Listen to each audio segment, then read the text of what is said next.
I've driven across this country more times than I can count. I've seen every shade of sunrise from every direction. Watched the Rockies blush pink at dawn. Felt the desert winds howl through New Mexico rest stops. And listened to thunderstorms roll like freight trains across the Dakotas. But nothing prepared me for what happened that night in Nebraska, back in 2011. My name's Jesse Warren. I've been a long-haul trucker for over 20 years. You get used to a certain kind of silence out there on the road. The hum of tires on asphalt, the static on the CB, the occasional lonely howl of a coyote in the distance. But there's a different kind of silence. The kind that feels like the world is holding its breath. And I swear to you that silence found me that night off Route 385. It started out like any other haul. I was headed north towards South Dakota, running behind schedule, so I pulled off at a small rest stop just outside Alliance. Just me, the empty stretch of highway, and rows of cornfields under a darkening sky. I thought it'd be a peaceful night's rest. I was wrong, so very wrong. The sky was unusually clear that night. Not a single cloud. The stars looked close enough to touch. One of those nights where everything feels just a little too perfect. I parked, killed the engine, and climbed into the sleeper cab to grab some shut-eye. My thermos was still warm from truck stop coffee, and I remember thinking how nice it was to finally have a quiet moment. But then, I saw it. A faint blue light, low and slow, weaving through the corn. At first I figured it was just farm equipment, maybe a combine running late, but it moved too smooth, too steady, and then it stopped, just stopped. Not fading, not flickering, just hovering like it was watching. That's when my radio crackled to life, on its own. I hadn't touched the dial. The volume knob was still turned low, but it blasted static so loud it made my teeth ache, and underneath the static, there were voices, not English, not Spanish, something older, harsher, like whispers bouncing off cave walls. I sat up, reached for the mic to call it in, but before I could speak, another voice cut through the channel. Rough, male, just 5 chilling words. "You saw them too, huh?" I froze. It wasn't someone I knew, not by voice anyway. He didn't identify himself, didn't say what he meant. Just silence after that. I reached back out. Asked who it was, what he saw. No answer, just more static, and a soft, rhythmic clicking sound, like a clock ticking backward. That was when the lights rose. Straight up.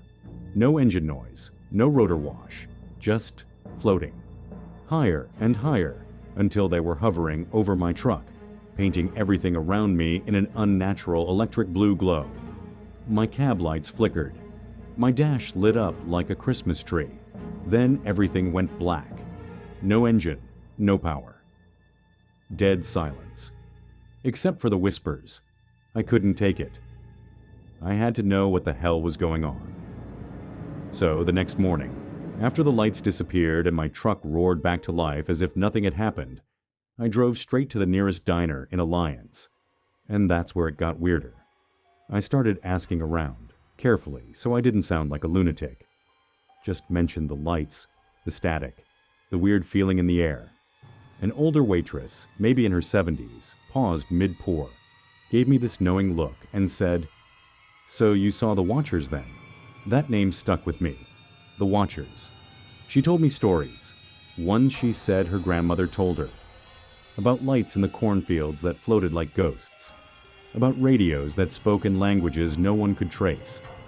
About people who disappeared for days and came back changed. One man, she claimed, showed up in town 6 months after going missing. Didn't remember who he was. Spoke in riddles. Died 3 days later in his sleep, clutching a chunk of stone carved with symbols no one could translate. That sent me down a rabbit hole. I stopped at every library, every town hall bulletin board, every weathered diner in a 200-mile radius. I talked to ranchers who saw flashes in their rear-view mirrors. I found old sheriff's reports of cattle mutilations and missing time claims. Some folks refused to talk. Others locked their doors the moment I brought up the lights. But one man, An old ex-ranger named Boyd told me something I'll never forget. He said, they come every 7 years. Same route, same field, always after a big thunderstorm. They don't want to be seen, but if you do see them, they see you back. The next storm came 2 weeks later. Same stretch of Route 385. And I went back. I parked in the same spot. Midnight. Rain still clinging to the pavement. The sky, clear again. Not a single cloud. I killed my engine. Waited. 1:12 a.m. A light, then another, then 4 moving in formation. Slow, deliberate, closer this time. The whispers came back, only now they were inside my head. No radio, no sound, just a presence. Something pushing against my thoughts, like they were searching for something in my memories. My breath fogged the inside of the cab. The temperature dropped fast, unnaturally fast. My coffee froze solid in its cup, and then I saw something in the corn. Not a light, a figure, tall, lanky, not quite human. It didn't walk, it glided. No eyes, no mouth, just a face that shimmered like water. It stopped at the edge of the field, tilted its head, and then it smiled, not with lips, but with light. And all at once, everything went black. I woke up parked in a completely different spot, miles up the road. No idea how I got there. It was 5:17 a.m. My dash cam, dead, fried. But when I pulled the memory card, there was one file left, just static, until 3:17 a.m. Then a voice, my voice, saying a single phrase. They found the others. I don't remember saying that. I don't even remember waking up. But it gets worse. I called my dispatcher to report in, told him I'd be late. He sounded confused. "Jesse," he said, "you already checked in. 2 hours ago. You said you were in Kansas, but I hadn't even left Nebraska. I don't know what really happened that night, or the one before. But the nightmares haven't stopped. Sometimes I still hear the whispers, late at night when I'm alone in the cab. And once, in a rest stop bathroom mirror, I swear, I saw that same face, just for a second, smiling back at me. I'm not the only one. I've talked to other drivers. Some deny it, but I can see it in their eyes. They've seen them too. And here's the part that keeps me up at night. It's been 7 years since the last encounter. 7. And they always come back. Every 7 years. So if you're ever driving down Route 385 and you see a blue light weaving through the corn, don't stop. Don't listen. And for God's sake, don't look directly at them. Because if you do, they'll see you too. You ever been driving in a storm so heavy, the rain blurs everything like a watercolor painting left out in the wash? That's exactly where I found myself on a chilly October night in 2009. I'm Carl Boone, a long-haul trucker who's been on the road since the mid-90s. I've driven through all kinds of weather. Blizzards that freeze your breath mid-air, thick fog that swallows the headlights whole, and winds that make your rig sway like a ship in a storm.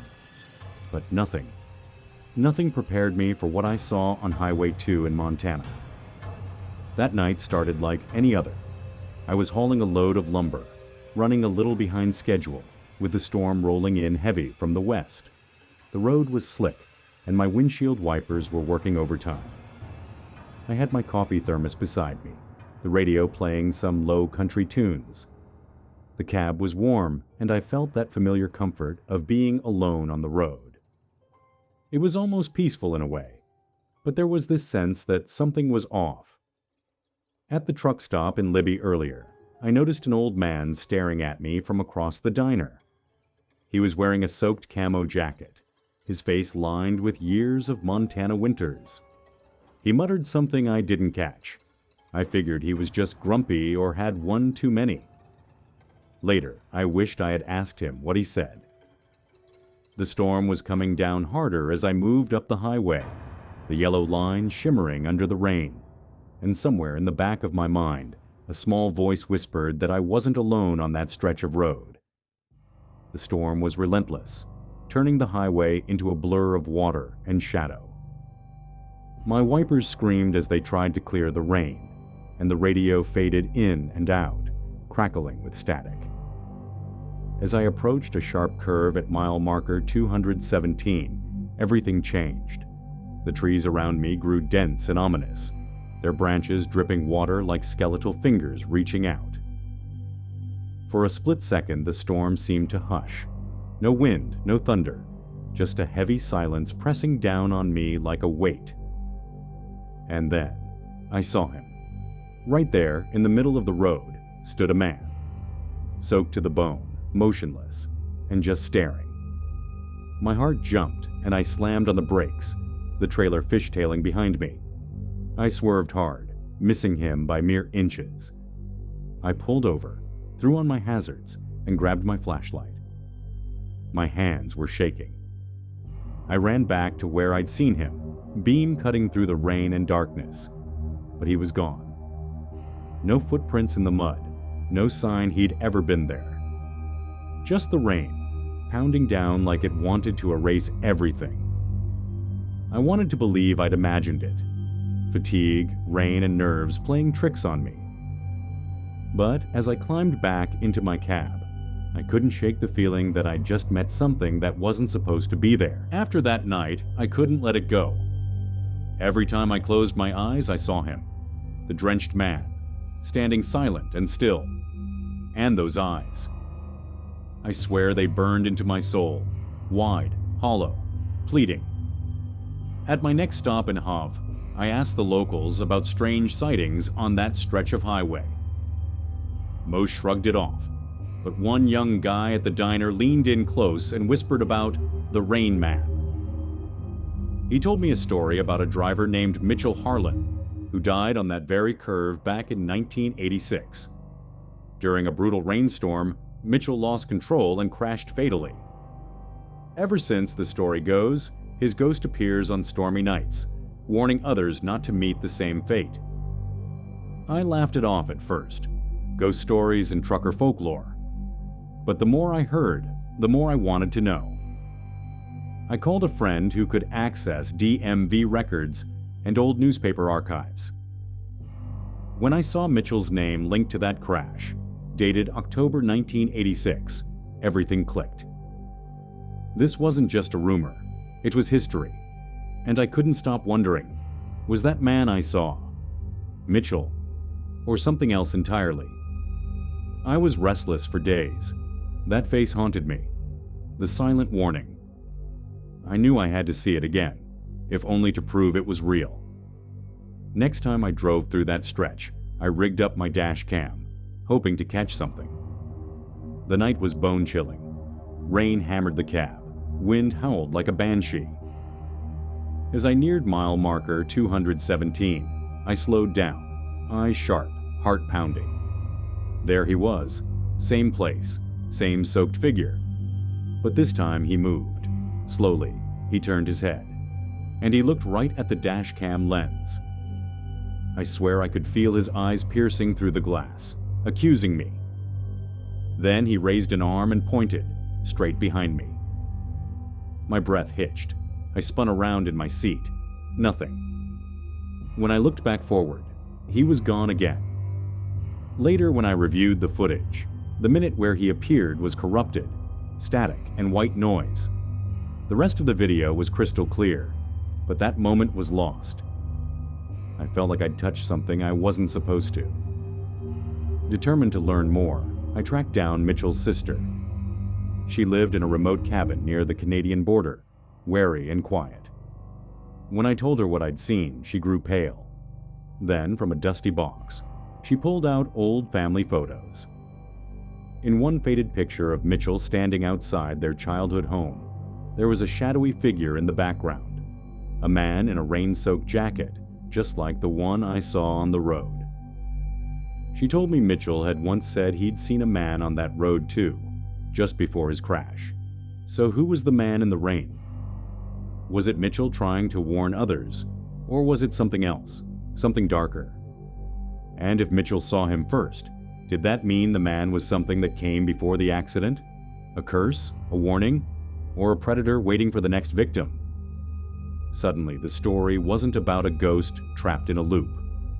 It was about something alive, something waiting. And now, maybe it was waiting for me. I haven't driven that stretch of Highway 2 since, but sometimes on rainy nights, I swear I see static flicker across my TV screen. My phone glitches, reflections warp, and I hear a whisper carried on the wind. The man in the rain didn't leave me behind. He followed me. I don't know what he wants. Maybe it's a warning. Maybe it's a curse. All I know is, if you ever find yourself driving Highway 2 on a stormy night, and you see a soaked man standing in the middle of the road, don't stop. But whatever you do, don't look away, because if his eyes find yours, you might become the next face in the rain, and maybe, just maybe, the road never lets you go.